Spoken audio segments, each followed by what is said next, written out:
House of Assembly will return for the first of two sittings that will close this session of the legislature. All government MPs look forward to returning to the House and continuing the vital work we do in the legislature on behalf of the people of Bermuda.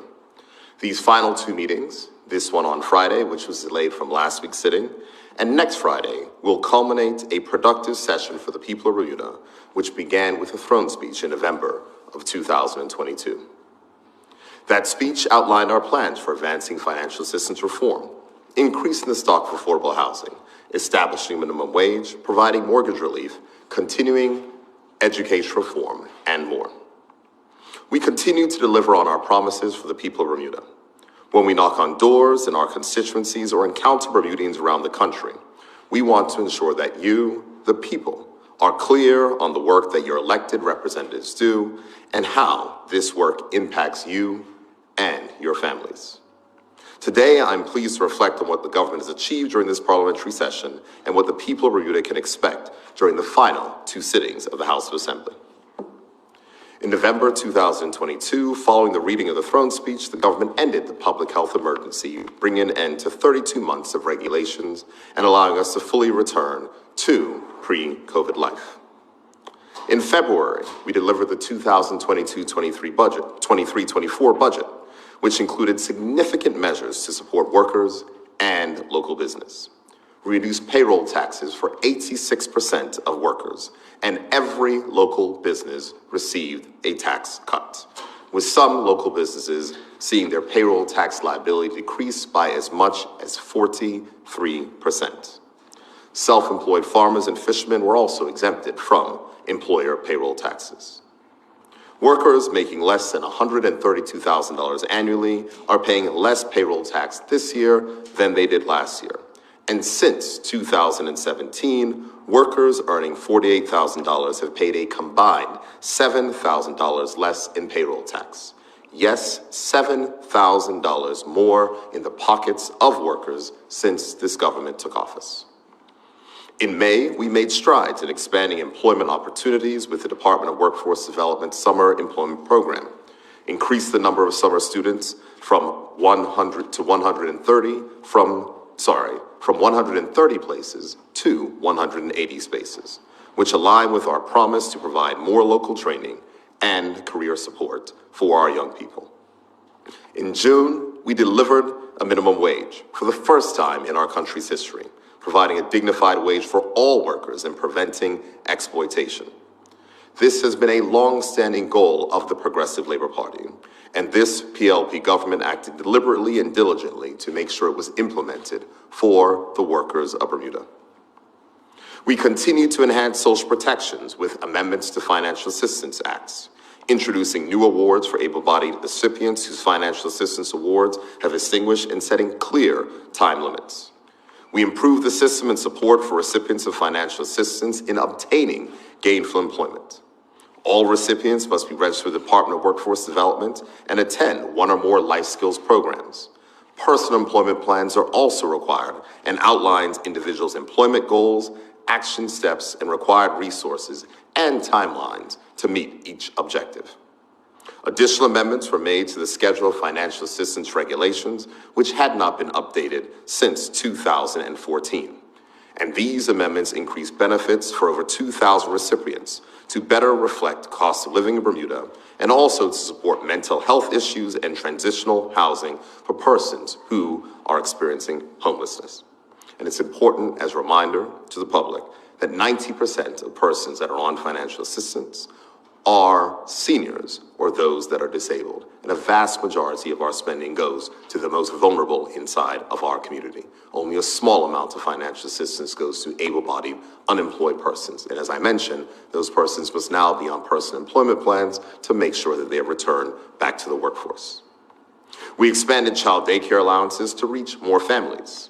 The child daycare allowance now includes households with an income of up to $130,000, offering tiered allowances to better assist families, whereas before there was a hard cutoff.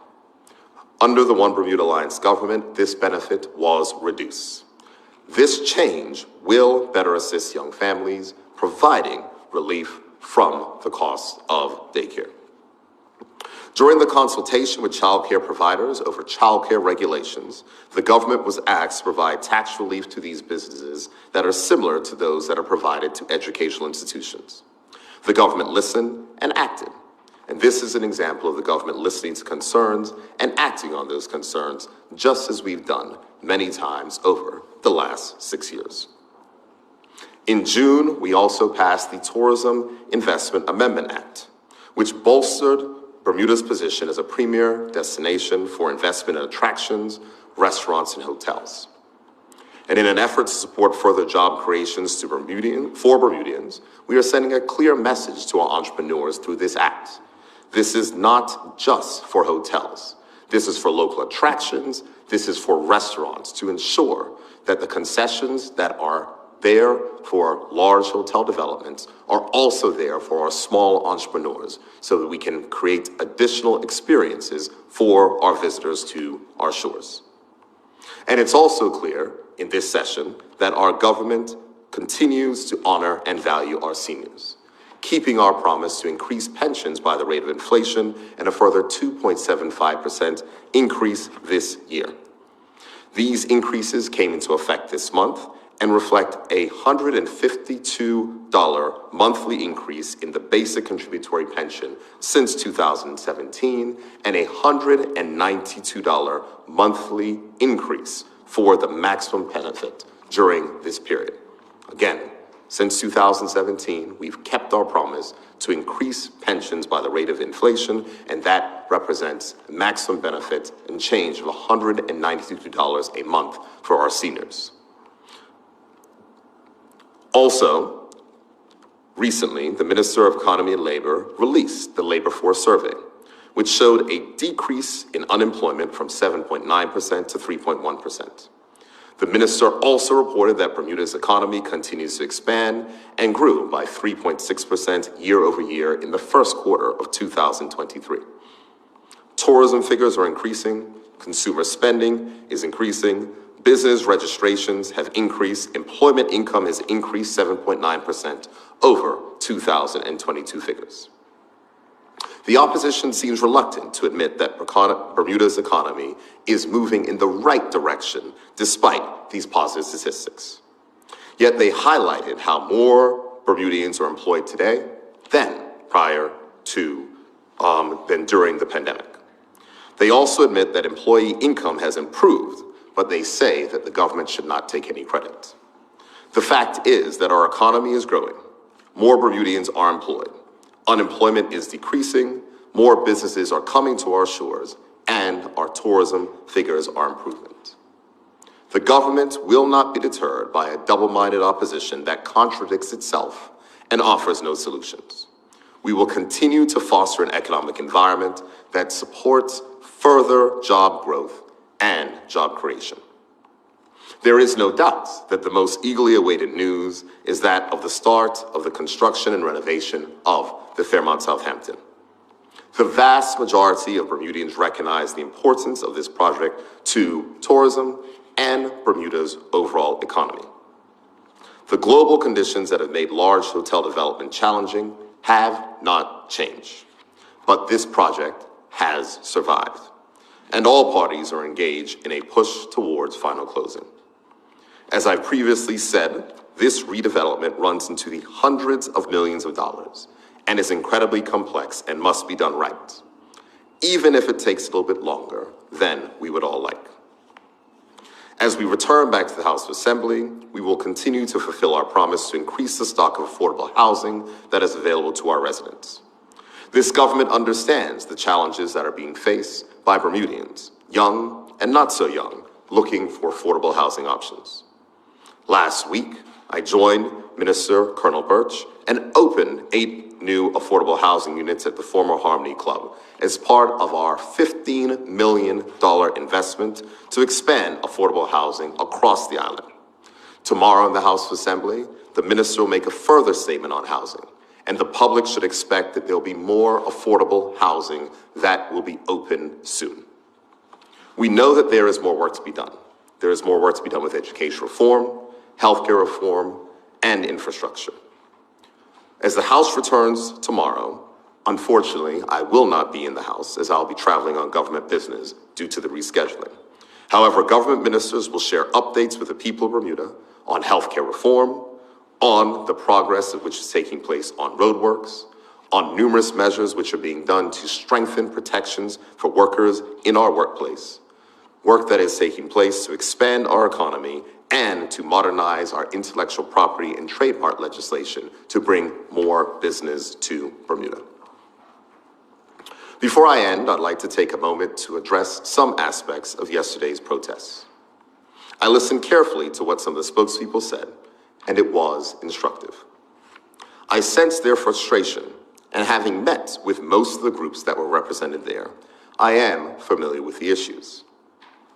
But it cannot go unnoticed that even by their own admission, in many cases we have been meeting with and consulting on some of these issues for a while. The fact that many of them remain outstanding is precisely because the government is working to try to build consensus. We do not act without considering all of the implications for the majority of Bermuda, and not just for one group or another. This government has a responsibility to govern for all of Bermuda. The demands for better taxi service did not start with the government. It comes from customers. The number one complaint from our tourists is our transport. And if we do not fix that, there is no way that we'll be able to cope with further increases in visitors' numbers. Building consensus means that we listen to one another, attempt to understand different perspectives, and see what we can do to meet in the middle. It doesn't mean that we get our own way on everything that we want.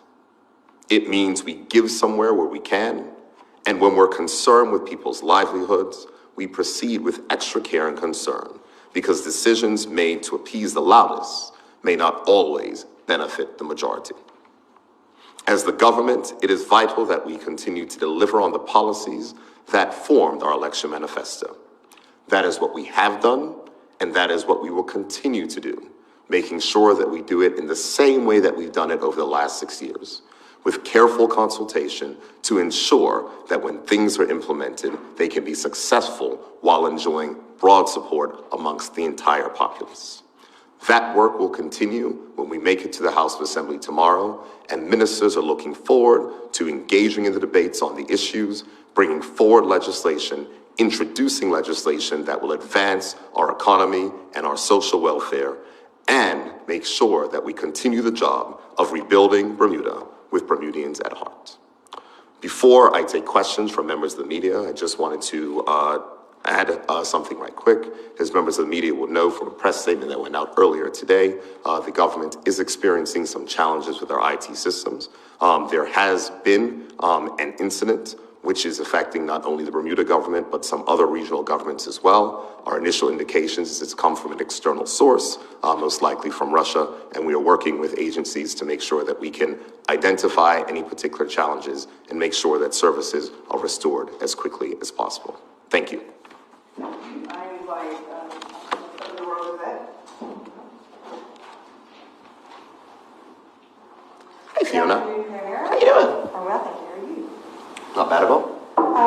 You touched on there the redevelopment of the firm in Southampton. As you say, most people are eagerly awaiting more news on that. The last update we heard from West End Properties was that they hoped to start redevelopment work at the hotel in September, and we're now on the 21st of September. Have you got any update on that? Well, what I said in my comments stand. I know that they are feverishly working towards closing. I do know that things are close, but the timelines for construction are responsibility of the developer. The government continues to engage. The government has done the necessary actions of which it needs to do on its side insofar as the deal. But the deal is a very large deal.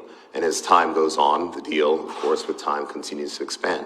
What we may see when the final figures are done, we're looking at a development where the total value is in excess of $450 million.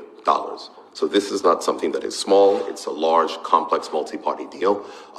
We are getting very close to closing, but I don't want to, precipitate anything which may happen. And as we said, the developer is the ones who can best answer those particular questions. From our perspective, we continue to be engaged, and we are hopeful that this will be able to be kicked off very soon. Clearly, the timelines are critical for them, as they need to make sure they are open for the 2025 season, and so we expect that there will be news coming forward. Very close to closing feels like a phrase I heard about 11 months ago. Oh, trust me, I understand that.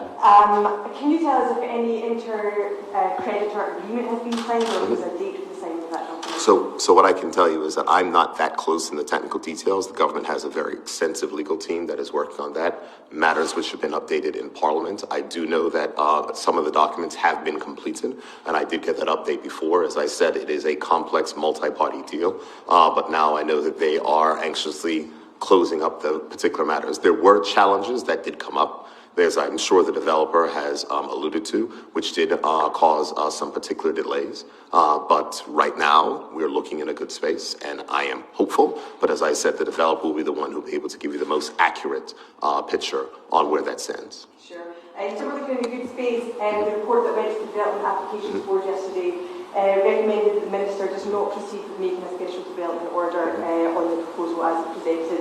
What's your reaction to that, and do you know what the DAB outcome was from yesterday's meeting? So what I'll say is that the special development order process is a legal process. The government is making sure that we follow the legal process, and we will follow the law as it goes through the state. But I think, as I stated inside of my statement, and I think is which the entire public knows, that this project is supported by a vast majority of the country.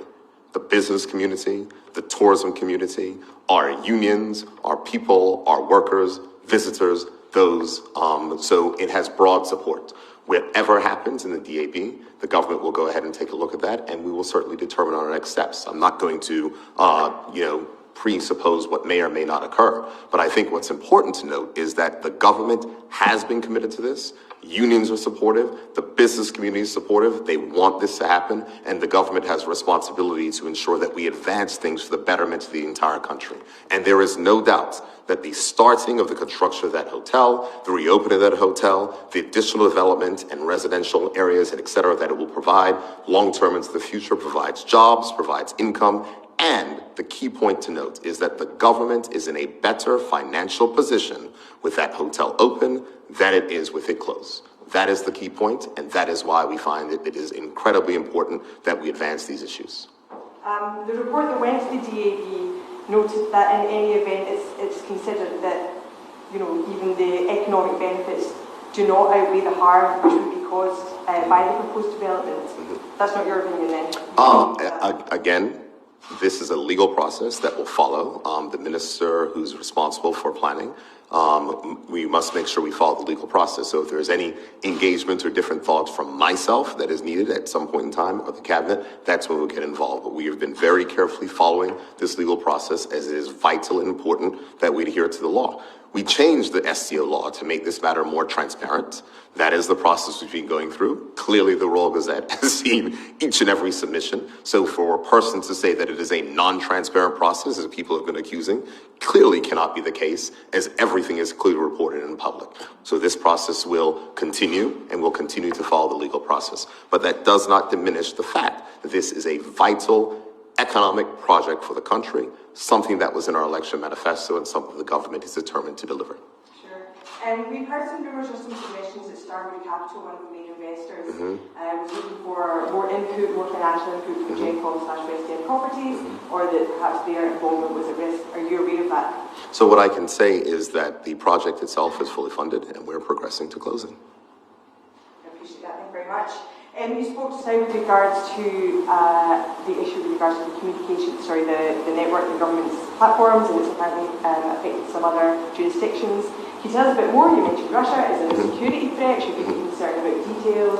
It's very early, and so I wanted to make sure that those are not part of my prepared remarks. I just got a briefing before. It is very early. As more information emerges, we'll be able to particularly share that information. They are currently dealing with the assessment of those particular matters, and I said, dealing with local partners, engaging all hands, overseas partners, and there may be a need to engage further to find out where this is the source. This is something something that the government, I don't want to say has been expecting, but we've been anticipating. There's been certainly challenges we can note and understand, but we will, the minister who has responsibility for IDT, Minister Vance Campbell, will certainly be able to give an update later today as things become clearer. What we are focused on right now is to making sure that we identify any challenges. It does not, at this point in time, appear that any data has been taken, so that's at this point in time, but it does appear that systems are affected. We are trying to identify which systems are affected, which ones are not, so that we can return to servicing persons. So people at TCD, people at immigration, et cetera, can get the government services which they rely on. So that work is ongoing, and I'm sure we'll have further briefings later. Thank you. And any details at all about overseas partners or overseas agencies that you're working with or intend to work with on this? I can't speak to that right now. What I can speak to is that, as you recognize and understand, that the government IT is government IT, which is run by the Department of Information and Digital Technologies, but the Ministry of National Security handles cybersecurity issues more broadly. And so IDT has to report any breaches to the Ministry of National Security. The Ministry of National Security will be consulting with external. We do know at least one other country that has been affected, suspected on the same level of attack, but it remains to be seen. We do know there's other issues which are taking place, and people are just trying to identify whether it's widespread or not. But we are taking action. There's been significant investment that has been made recently to improve government security, recognizing and understanding that. We've been moving many items over to the cloud. Cloud services have not been affected, so there's some aspects here, so we're just continuing to work through that process, but we'll have more details later. Sure, and just sorry, on that you mentioned attack, is that correct? You believe this is an attack? I mean, it remains to be seen, but clearly there is something external that has affected government services, and the initial indications is it's Russian-based. And can you tell us which other countries are affected? We know now of other jurisdictions in the Caribbean. I will wait for the confirmation to come from the minister on those particular matters. Sure. And just with regards to yesterday's demonstration, I think there were maybe one PLP MP, perhaps someone else was a candidate. You had a reporter there, and that was the only two PLP people that she could immediately identify. Can you tell us maybe perhaps more members of the cabinet or more PLP MPs weren't there to listen to concerns, to hear those people that turned out yesterday attending meetings? So, as the persons who spoke admitted, the government is in constant communication with those groups, whether it is the multiple meetings with West End, whether it is the continued ongoing consultation with the taxi industry, which we see, whether or not it is the work that continues on upgrading our farming infrastructure. We know that there is an integrated agriculture strategy that has been presented, that has been discussed with farmers, and we know that the constant dialogue which is taking place with members of the Fishermen Association of Bermuda. I mean, remember, the government worked to try to resolve those issues, and the membership rejected the executive's own MOU. That's not something that can be put on the government of Bermuda. If the government of Bermuda came to the table, tried to work out something, worked out an agreement with the FAB executive, and then their own members rejected something which came from them. We are going to continue to remain in dialogue, but the fact is, we are aware of the particular issues and will continue to work in that particular fashion. And just lastly on that, would it be your perception then that the consultation, the talks, the dialogue is working, it's going somewhere, that you seem to suggest not? Well, different persons and have different motivations. We know that we're in a political season. We know that persons who may be inside of certain organizations may be members of other political parties and may want to agitate around a by-election. I'm not going to, say yay, nay, or whichever way. What I can state is the facts. The facts are that this government engages in consultation and dialogue. In many cases and spaces, we've been accused of consulting too much. Persons are like, make a decision and go ahead with it. But these are complex issues. These are complex issues which have been going on for quite some time. And so we want to make sure that when we resolve them overall. Let me give you an example when we're speaking about the taxi industry. The taxi industry has come to the government asking for a rate increase. Okay, persons will, who use the taxi service will be aggrieved by a rate increase. And I think that it's only proper that with a rate increase, we also have an agreement to make sure that we can improve services in the country so that our number one complaint is not transportation. there are things that the industry wants. The government has told the industry to come back with proposals. Those proposals have come back, and I know that there's a team actively in the Ministry of Transport working on those. We can't do things all the time in a piecemeal fashion. And so what we want to make sure is that when we do matters that are to modernize our transportation industry, to ensure that our visitors and residents can have the same level of transport and comfort that they do in other jurisdictions to meet those expectations, there are going to be challenges when we make those changes. That is understood. That is the precise reason why a consultation paper was given that outlined all the various issues. That is the precise reason why they are engaged in discussions from the ministry with those various departments to come up with a plan that can work for the long term. I appreciate that. Thank you very much. No problem. Questions from the broadcast. Thanks for your, how are you today? Not too bad, Jasmine. Good. Thanks for your statement earlier. Just circling back to the suspected cyber attack, possibly Russia. To your knowledge, has the island ever experienced anything to this extent? I can't necessarily state. They're still assessing what the extent of these particular items are, and so they'll be able to state earlier. I mean, the fact is that government services have been affected, and the primary focus right now is to identify what is affected, what is not. Things are being put down under an abundance of caution just to make sure that there isn't anything that may be wider. But as we are able to make sure we bring back government services and our priorities, of course, the critical services that people rely on. You know, if today is your day to relicense your vehicle, you want to make sure that you can relicense your vehicle through those items. So we're just making sure that we can follow, and our priority is to restore government services as quickly as possible. And have staff been told to stand down at this stage, or are they still at their desks? Oh, staff are still at their desks. Manual services are being provided where able to be done, and persons, you know, are able to still work. And so there are things that are happening and taking place. I was just speaking to a minister, and I said, oh, it would be a good day to, you know, clear the desk. There's lots of things, there's lots of items that we may not have been able to review and get through and all the rest. So that's where we are right now. But as I said, the minister will be able to give a more detailed update later as we get clarity and make sure that we are giving the correct information. But I didn't want this press conference to go without sharing that so persons can be aware. Of course. Thank you. Just circling back to yesterday's demonstration, so several brief groups felt they're not being listened to by the government. However, you know, despite the consultation periods, do you feel the party has lost votes or confidence from the electorate over these ongoing talks? So what I would say is that any point, so I give a particular adage, and you've probably heard me say this before, Jasmine, that if 99% of people supported every decision the government made, after 100 decisions, people be upset at the government at least once. That's just the reality of governing. And so from the perspective of persons who, the easiest way to not have opposition is not to change anything. But that is not what we were elected to do. We recognize that there is challenges with our transportation system that we must fix. It is important that we have sustainable fisheries into the future and to make sure that we take advantage of our blue economy. Those are things that the government was elected to advance.